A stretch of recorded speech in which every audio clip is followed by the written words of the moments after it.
बात हो रही है डायबिटीज़ पे। बहुत बड़ी तादाद में पाकिस्तान में लोग डायबिटीज़ में मुब्तला हो रहे हैं और जिस तरह हमने आपको रिपोर्ट भी दिखाई कि पिछले 3 सालों में 70% इंक्रीज़ आया है और अब तादाद 3 करोड़ 30 लाख से ज़्यादा हो गई है पाकिस्तान में जो लोग डायबिटीज़ में मुब्तला हैं।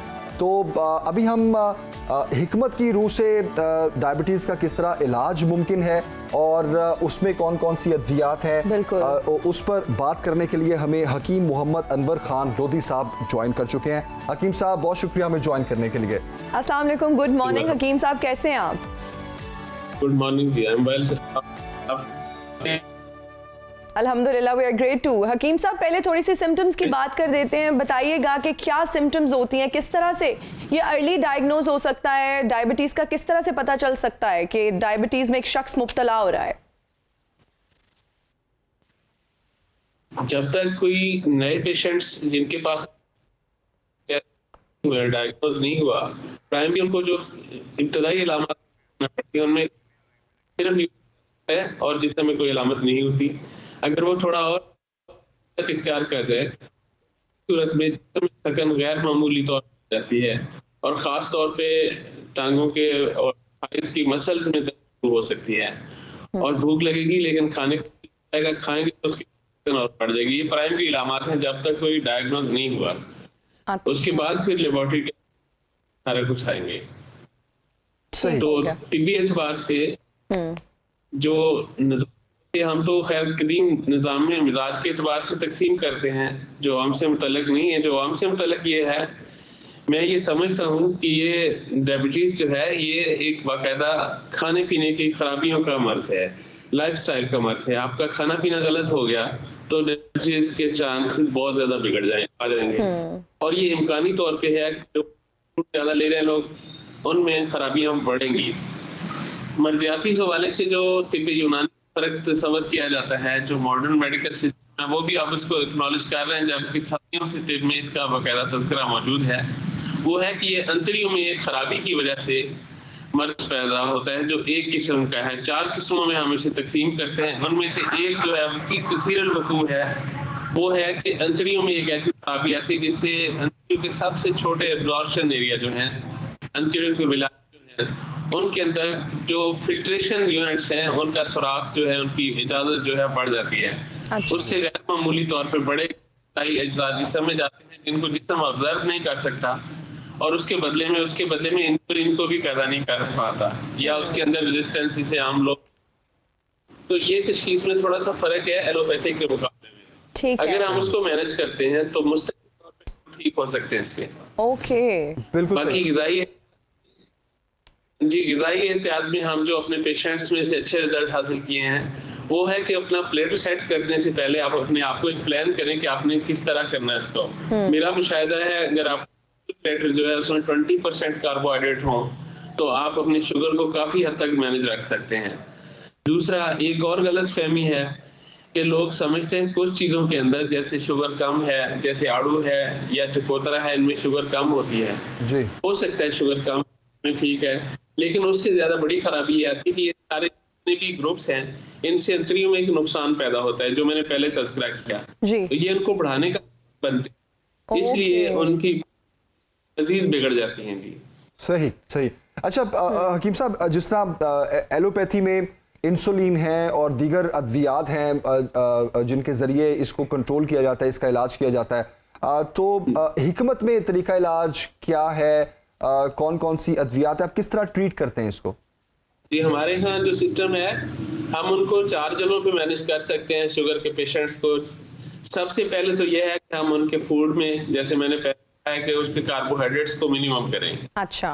और दूसरी सूरत ये होती है कि जो कार्बोहाइड्रेट आप ले चुके हैं उनकी हम अपटेक रोक दें या कम कर दें। दूसरा ऑप्शन ये है कि जो उसकी कन्वर्शन ग्राफ है ना, ग्लूकोज और फ्रक्टोज की, तो हम मैनेज कर लें। और चौथी सतह पे ये है कि हम जो ग्लूकोज खून के अंदर जाता है उसको बर्न करने की कोशिश करें। ये चारों अद्वियात अलग ग्रुप्स की हैं। चूंकि आम से मुतल्लिक नहीं है, लोगों को सिर्फ ये ख्याल रखना चाहिए कि एक तो फूड में अपने ख्याल रखें कि जो स्टार्ची कार्बोहाइड्रेट हैं जैसे आलू है, चावल है, शकरकंदी है, स्वीट्स हैं, इनको क्विट ऑफ करें ऑलमोस्ट। अच्छा। और गंदम ग्लूटेन फ्री गंदम और इस तरह के आ रही है चीजें, तो कोशिश करें उनको इंतखाब में लें। तीसरा जो है सबसे बड़ा नुकसान होता है डायबिटिक पेशेंट में, वो होता है कि वो थकन गैर मामूली महसूस करते हैं और एनर्जी कम होता जाता है, बॉडी में वाटर रिटेंशन बढ़ना शुरू हो जाती है। तो उसके लिए एक सबसे अच्छा है कि कार्बोहाइड्रेट्स की मिकदार आप बॉटम लाइन पे ले आएं और प्रोटीन की मिकदार मुनासिब मिकदार में बढ़ाएं, ताकि आप प्रोटीन ज्यादा लेने से और मत ना चले जाए। ये बेसिक सी साइंस है। और अगर मैं कहूँ कि कोई अगर डायबिटिक है तो उसे मसाला जात को थोड़ा प्लस रखना चाहिए, अदरक लहसुन को थोड़ा प्लस रखेंगे। ये गरम मसाला है क्या, एंजाइम्स हैं जो आपके मेटाबॉलिज्म को बूस्ट करते हैं, और डायबिटीज जो है ये मेटाबॉलिज्म का ही एक मर्ज है। इसलिए जो घर में आप मैनेज करते हैं वो यही हो सकता है।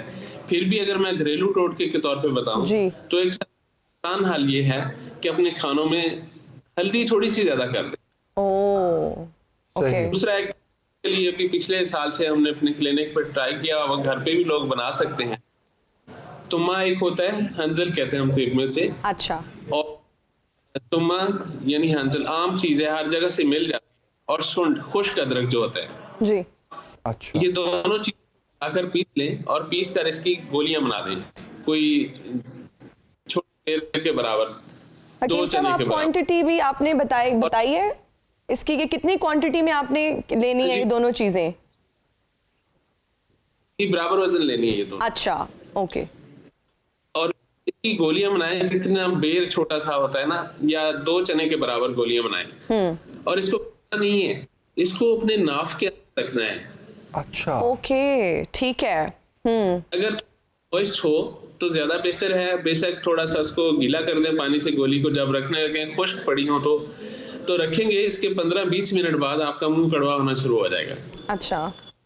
उसके बाद फिर जिस्म में कुछ चेंजेस आएंगी, जिससे हो सकता है कुछ लोगों में शुगर कम हो जाए अचानक, ऐसे भी देखने में आए हैं।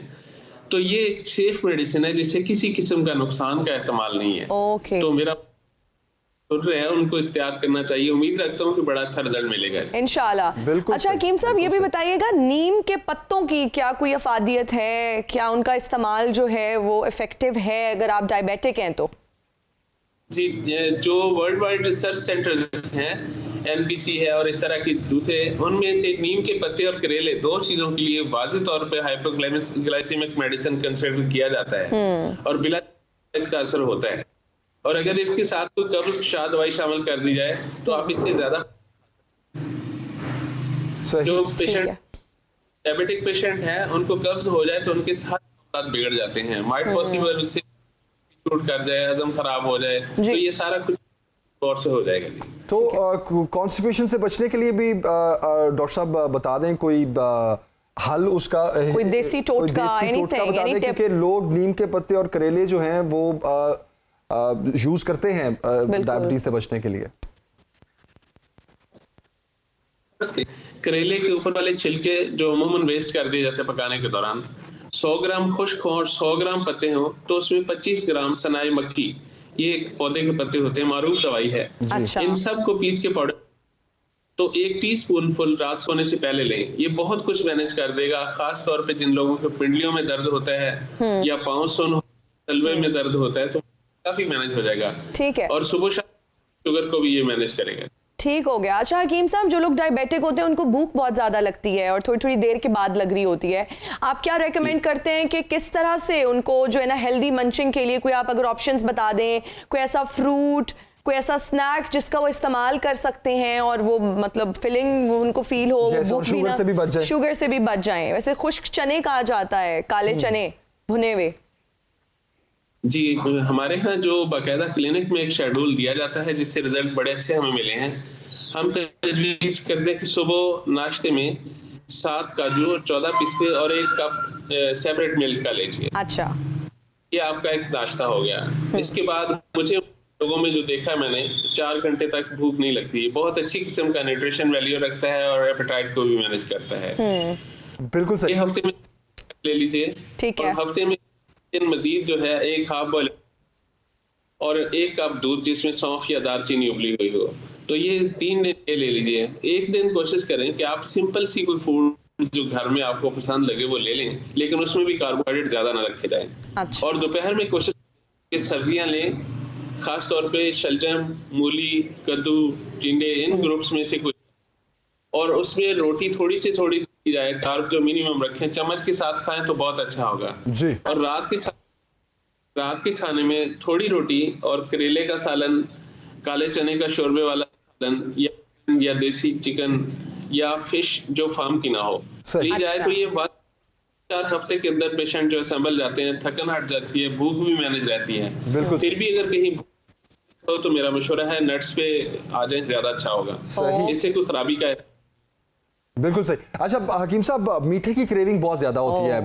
डायबिटीज के जो पेशेंट्स हैं उनको, तो मीठे का कोई भी सब्स्टिट्यूट भी बता दें। असूली तौर पे चूंकि फितरतन जिस्म के अंदर जिस वक्त लो एनर्जी होता है तो जिस्म उसकी डिमांड करता है जिसको उसको बूस्ट हो सके। चूंकि जिस्म मेन सेंसर है ग्लूकोज खून के अंदर कितना है, वो पिट्यूटरी ग्लैंड है। जैसा मैंने पहले कहा कि जो हम ग़िज़ा लेते हैं अंतड़ियों में खराबी की वजह से उसके मॉलिक्यूल्स या अज्जा इतने बड़े रह जाते हैं कि पिट्यूटरी सेंसर के अंदर नहीं जा सकते, लिहाजा जिस्म उसे सेंस भी नहीं कर पाता, हालांकि खून में ग्लूकोज की मिकदार ज्यादा होती है, फिर भी तो नतीजतन ग्रेविंग आएगी और इस तरह की जो कमजोरी, थकन, लेथार्जिक बाज़ आता है। उसका हल वही है कि आप न्यूट्रिशन वैल्यू बढ़ाएं और मिनरल्स की मिकदार जिन ग़िज़ाओं में ज्यादा है उनको थोड़ा बढ़ाएं, उससे और आपको फुलनेस फील होगी। फिर भी अगर कहीं कोई सैलड के तौर पे लेना चाहते हैं तो मेरी राय है बंद गोभी और प्याज धुला हुआ, ये 2 चीजें ली जा सकती हैं और बतौर सलाद मूली को लिया जा सकता है, इससे आप महसूस करेंगे तो ये काफी महफूज, बजाय इसके कि वहाँ कोई उल्टी सीधी चीजें उबाल के खा ली जाएं। बिल्कुल सही, बिल्कुल सही। हकीम मोहम्मद अनवर खान लोधी साहब, बहुत शुक्रिया आपके वक्त के लिए और बहुत हेल्पफुल ये एक डिस्कशन थी जिसमें आपने पूरा एक डाइट प्लान भी बता दिया कि किस तरह आप डायबिटीज से बच सकते हैं।